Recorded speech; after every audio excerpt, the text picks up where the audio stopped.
Salam- Assalamualaikum warahmatullahi wabarakatuh. Pada kesempatan hari ini kita akan belajar bersama tentang pendekatan moral dalam kajian prosa ya. Pada pertemuan yang lalu saudara sudah mendapatkan tugas membaca ya. Ada contoh ya, ada contoh kajian prosa menggunakan pendekatan moral dan ada pula bahan bacaan yang menyoal tentang konsep pendekatan moral itu sendiri gitu. Pada pertemuan minggu ini di Elena saudara sudah melihat ada contoh ya, ada contoh kajian prosa menggunakan pendekatan moral dan di sana saudara bisa menyimpulkan ya langkah-langkah yang bisa saudara tempuh dalam menganalisis atau mengkaji prosa dengan menggunakan pendekatan moral. Serta selanjutnya apabila ada pertanyaan saudara bisa bergabung dalam forum diskusi dan akhirnya saudara bisa praktik mengkaji prosa menggunakan pendekatan moral ya. Baik, pada kesempatan hari ini saya akan mencoba menjelaskan ihwal pendekatan moral ya, meskipun saudara sudah membaca bahan bacaan yang sudah kami bagikan, tetapi agar lebih jelas Anda bisa mendengarkan, simak atau menyimak penjelasan dari saya berikut ya. Karya sastra dapat membawa pesan atau imbauan kepada pembaca. Ini kata Joyo Suroto pada tahun 2006. Jadi dalam sebuah karya sastra itu bertendensi ya atau bertujuan tertentu dan dia membawa pesan. Ya, pesan itu bisa berupa imbauan. Nah, imbauan kepada siapa? Ya, pada pembaca gitu. Pesan ini dinamakan moral atau amanat. Dengan demikian, sastra dianggap sebagai sarana pendidikan moral. Ini menurut Dharma tahun 1984. Nah, ini adalah karya sastra sebagai karya sastra. Ya. Di sisi lain, karya sastra memiliki tendensi tertentu, ya, dalam konteks pendidikan terutama ya. Misalnya dalam kurikulum pada mata pelajaran bahasa Indonesia, karya sastra tampil dalam beberapa kompetensi dasar. Nah, tentu saja dalam pemilihan teks sastra itu ada beberapa kriteria. Ya, ada beberapa kriteria ini nanti akan Anda pelajari pada semester 4 nanti ya, pada mata kuliah pembelajaran bersastra ya.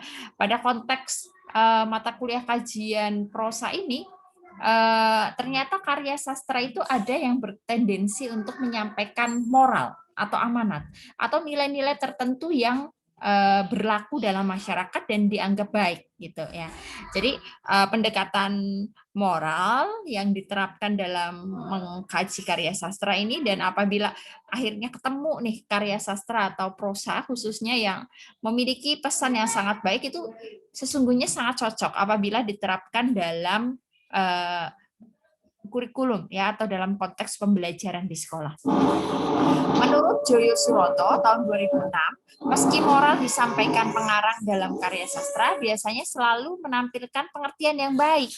Tetapi jika terdapat tokoh-tokoh yang mempunyai sifat dan tingkah laku yang kurang terpuji atau tokoh antagonis tidak berarti tingkah laku kita ambil harus seperti tokoh tersebut ya. Jadi dalam karya sastra tidak harus menampilkan yang baik-baik saja. Ya pokoknya ini tidak ada yang peran antagonis gitu, tidak ada.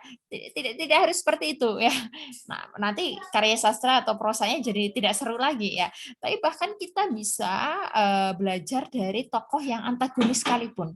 Ya, untuk tidak berbuat demikian gitu ya, bukan berarti untuk meniru, bukan ya, tapi untuk tidak berbuat demikian. Nah, itu bisa pula seperti itu. Nah, lalu nilai-nilai moral yang tercantum dalam karya sastra dapat berbentuk tingkah laku yang sesuai dengan kesusilaan, budi pekerti, dan juga akhlak. Nah, lalu apa yang dimaksud pendekatan moral? Pendekatan moral adalah seperangkat asumsi yang paling berkaitan tentang sastra dalam hubungannya dengan nilai-nilai moral dan pengajarannya. Aspek moral di sini merupakan aspek yang berkaitan dengan sikap, akhlak, budi pekerti yang diambil dari suatu cerita tersebut. Ya, jadi melalui pendekatan moral ini Anda bisa berasumsi ya, bisa mengkaji ya teks sastra yang dihubungkan dengan nilai-nilai moral yang berlaku di masyarakat. Nah, Lalu pendekatan moral ini sesungguhnya bertolak dari dasar pemikiran bahwa karya sastra dapat menjadi media yang paling efektif untuk membina moral dan kepribadian suatu kelompok masyarakat. Moral merupakan suatu norma, etika, konsep tentang kehidupan yang dijunjung tinggi oleh sebagian masyarakat. Nah, karya sastra inilah dianggap efektif untuk menyampaikan moral karena karya sastra memiliki sifat yang tidak langsung atau indirect gitu ya. Misalnya, ketika Anda punya adik ya, Anda meminta adik Anda untuk berbuat sesuatu gitu kan, itu biasanya agak sulit ya, agak sulit. Karena Anda memintanya secara direct atau secara langsung. Lain halnya ketika adik Anda tahu sesuatu secara tidak langsung, misalnya menonton video kartun gitu, itu tidak langsung. Nah, justru itu malah yang lebih efektif ya. Dalam konteks ini karya sastra dianggap efektif karena karya sastra bersifat indirect itu. Lalu apa latar belakang munculnya pendekatan moral? Pandangan yang mengatakan bahwa karya sastra yang baik selalu memberikan pesan moral kepada pembaca untuk berbuat baik, yaitu mengajak pembaca untuk menjunjung tinggi norma-norma sosial. Karya sastra dianggap sebagai sarana pendidikan moral, begitu ya. Saya akan share screen contoh kajian prosanya ya. Baik, sebentar. Ya, ini yang sudah diunggah di Elena ya. Yang pertama, ini ada contoh kajian prosa ya dalam hikayat. Nah, ini menggunakan pendekatan moral. Nah, nanti Anda ini akan menjadi tugas akhir Anda ya ketika UAS nanti ya. Anda bisa mendapat plotting atau memilih gitu karya-karya sastra dan Anda mengkaji menggunakan pendekatan apa gitu. Nah, jadi ada sebuah prosa ya, khususnya adalah hikayat Iskandar Zulkarnain, kemudian dikaji menggunakan pendekatan moral. Nah, lalu hal-hal apa saja atau yang dikaji ini ya? Nah, yang dikaji ada 4 hal.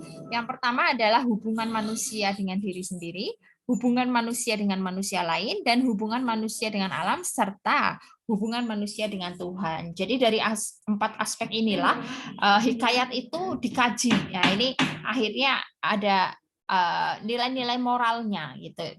Dilihat dari 4 perspektif ini. Nah, lalu contoh yang lain, ini ada nilai-nilai moral dalam cerpen Rumah Amang Boru, karya Hasan Albana. Ini Anda harus baca cerpennya dulu, baru bisa mengkaji menggunakan pendekatan tertentu ya, dalam konteks ini pendekatan moral. Nah, ini ada juga teori tentang pendekatan moral, bisa Anda baca. Kemudian analisis nilai-nilai moral ya, ada beberapa poin. Yang pertama, kemandirian menjalani hidup. Yang kedua, menghormati keputusan orang lain. Yang ketiga, senantiasa ingat kepada Allah. Yang keempat, munafik dan tega. Nah, ini ya. 5, menghindari perselisihan di dalam rumah tangga. Nah, ini 5 poin ini. 5 poin ini yang bisa ditangkap melalui kajian prosa dengan pisau bedah pendekatan moral ya. 5 poin itu. Jadi setiap poin itu nantinya Anda cantumkan kutipannya. Ini ada kutipan ya. Tidak hanya mencantumkan kutipan saja, tapi Anda harus menganalisisnya. Apa yang dimaksud menganalisis? Menganalisis dengan pisau bedah pendekatan moral. Di sini Anda bisa memberikan alasan mengapa melalui pernyataan ini Anda bisa menganggap bahwa ini memiliki nilai-nilai moral tertentu, gitu ya. Jadi tidak hanya menyisipkan kutipannya saja ya, tetapi harus ada alasannya, harus ada alasan terperinci yang dikaitkan dengan nilai-nilai moral. Lalu nilai moral apa yang dianut gitu ya. Nah, contoh begini. Poin 5, menghindari perselisihan di dalam rumah tangga. Nah, ini tentu saja ada idealisme tertentu ya. Pakai idealisme apa? Pakai moral yang dianut oleh siapa gitu kan. Apakah semua orang atau semua kebudayaan di dunia itu mengajak untuk tidak berselisih di dalam rumah tangga, atau ada kehidupan bebas yang mengatakan bahwa perselisihan dalam rumah tangga itu adalah hal yang biasa gitu kan. Tidak perlu dihindari, itu adalah sesuatu hal yang alami dan setiap manusia bebas gitu. Nah, ini berarti ada idealisme tertentu. Ini menggunakan nilai-nilai moral yang dianut siapa? Orang Jawa kah? Ya, orang Islam kah gitu ya. Nah, lalu misalnya lagi nomor 4 munafik dan tega. Nah, ini saya kira ini general ya, general. Munafik dan tega termasuk sikap-sikap perbuatan yang tercela ya, sehingga tidak dianggap bermoral di sini. Dia senantiasa ingat kepada Allah. Tentu saja ini yang nulis ini pasti menggunakan ideologi orang Islam gitu kan. Nah, ada pula yang tidak percaya pada Tuhan, tentu saja tidak akan nulis nilai-nilai moral ingat kepada Tuhan gitu. Nah, jadi dalam menganalisis atau mengkaji sebuah prosa menggunakan pendekatan moral ini tentu saja ada ideologi-ideologi yang dianut. Nah, ya, dan bisa pula ideologi itu bersifat lokal dan memiliki keberpihakan, begitu ya. Lalu apa yang bisa saudara lakukan di Elena? Nah, ini ya. Yang pertama, Anda memahami praktik apresiasi dengan pendekatan moral. Anda baca contoh artikelnya tadi, kemudian Anda menyimpulkan langkah-langkah pelaksanaan analisis cerpen tersebut dengan pendekatan pragmatik. Nah, ini pendekatan moral merupakan perluasan dari pendekatan pragmatik, ya. Lalu ketika ada hal yang ditanyakan, Anda boleh bergabung dalam forum diskusi. Lalu langkah-langkah ini ya Anda unggah di sini. Praktik apresiasi. Ya, selain Anda praktik, Anda juga sebelumnya sudah menyimpulkan langkah-langkah ya dari memahami praktik apresiasi dengan pendekatan moral ini. Anda unggahnya di sini, gitu ya. Baik, selamat mengerjakan. Sekian dari saya. Wassalamualaikum warahmatullahi wabarakatuh.